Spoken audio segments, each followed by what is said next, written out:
मुख्य उद्देश्य ये है कि जहानाबाद में बहुत सारे युवक युवती बाकी लोगों के लिए अनुकरणीय काम कर रहे हैं और सेल्फलेसली काम कर रहे हैं, बिना किसी लालच के, बिना किसी अपेक्षा के काम कर रहे हैं। तो हम चाहते थे कि ऐसे लोगों को इकट्ठा करके और उनको सम्मानित किया जाए, ताकि एक तो उनका मनोबल बढ़े, आगे ऐसे ही काम करते रहें, उनको लगे कि समाज उनके काम को रिकॉग्नाइज। और दूसरा, जो लोग अपने दिमाग में इस तरह की इच्छा रखते हैं उन लोगों को प्रेरित करना कि अगर आप अच्छा काम करेंगे तो समाज आपको सम्मानित करेगा, समाज आपको आंखों पर बिठाएगा।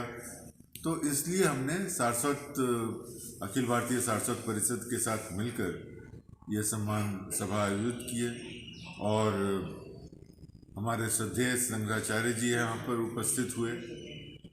उसका कारण ये था कि हम चाहते थे कि इस पुण्य भूमि, इस ऐतिहासिक भूमि जो जहानाबाद है, वहाँ पर स्वामी जी आएँ और आशीर्वाद दें। हम लोग की कोशिश है कि यहाँ विकास की एक नई धारा शुरू हो। मगध की धरती कई इतिहासों से जुड़ा हुआ है, इसके बावजूद भी अपेक्षापूर्ण अभी भी है।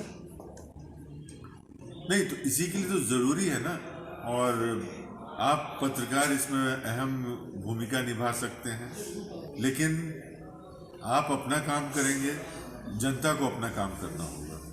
हर चीज़ में हम लोग सोचते हैं कि सरकार करे या कोई और करे, तो इससे विकास नहीं हो सकता है, आमूल चूल परिवर्तन नहीं हो सकता है। अगर आर्थिक सांस्कृतिक परिवर्तन लाना है तो हम सबको मिलकर ही काम करना पड़ेगा। लोकतंत्र में 4 स्तंभ माने जाते हैं: कार्यपालिका, विधायिका, न्यायपालिका और पत्रकारिता। लेकिन 3 स्तंभों को तो सारी सुख सुविधाएं मौजूद होती है, लेकिन निष्पक्ष जब खबर पत्रकार एक लिखता है तो उसको धमकी ही मिलती है या हत्या ही कर दी जा रही है। नहीं, ऐसा बिल्कुल नहीं होना चाहिए, क्योंकि आपने खुद ही बोला कि अगर जनतंत्र को बचाना है, लोकतंत्र को बचाना है, तो पत्रकारों का बहुत अहम भूमिका है। और आज तो ऐसा है कि मीडिया आपके घर घर में घुस चुका है। एक ज़माना था कि आप सुबह अखबार का इंतज़ार करते थे, आज तो हर क्षण ब्रेकिंग न्यूज़ आ रहा है, हर क्षण सोशल मीडिया से अपडेट्स आ रहा है।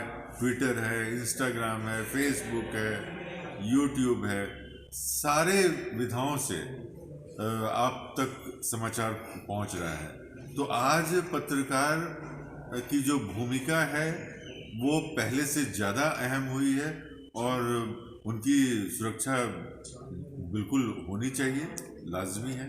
कठोर नियम बनाए नहीं जा रहे हैं ना? नहीं, तो इसके बारे में सबको मिलकर सोचना पड़ेगा। और अब जैसे कुछ डॉक्टरों का भी एक डिमांड आता है, कई बार मरीजों के परिजन उन पर अटैक करते हैं, वहाँ से भी डिमांड आ रहा है कानून बनना चाहिए। तो ये एक चर्चा का विषय है। जब तक एक माहौल नहीं बनेगा, देखिए, कानून समाज के परिवर्तन के हिसाब से बनता है और समाज में जो ज़रूरतें होती हैं उसके हिसाब से कानून बनता है। तो जब ज़रूरत महसूस की जाएगी तो कानून अपने आप बनेगा।